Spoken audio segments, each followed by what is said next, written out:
પૂરો દેશ આજે જય જગન્નાથના નારા સાથે ગુંજ્યું છે। જગત કે નાથ જય જગન્નાથ। આજે ગુજરાતમાં પણ અમદાવાદમાં ખૂબ મોટી ભવ્ય રથયાત્રા નીકળી છે। સુરત મહાનગરમાં પણ આપણે આજે જોઈ શકીએ છીએ કે ભવ્ય રથયાત્રાનો શુભારંભ થઈ રહ્યો છે।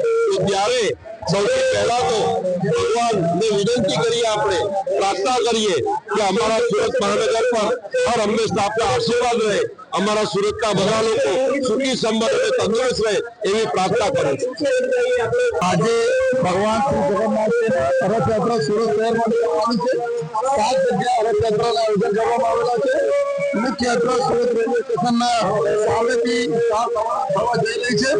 જે 15 કિલોમીટરનો પૂરો રૂટ છે। આ 15 કિલોમીટર હજારોની સંખ્યામાં ભગવાનના દર્શન લેવા માટે ઉભા છે। જે સમગ્ર રૂટ ઉપર સારી રીતે બંદોબસ્ત થાય તેના માટે 4,500 જેટલા પોલીસના અધિકારીઓ જવાનો બંદોબસ્તમાં લગાવવામાં આવેલા છે। CCTV camera, drone camera, bodyguard કેમેરાના માધ્યમથી સમગ્ર રૂટ ઉપર સુરક્ષા રાખવામાં આવી રહ્યા છે।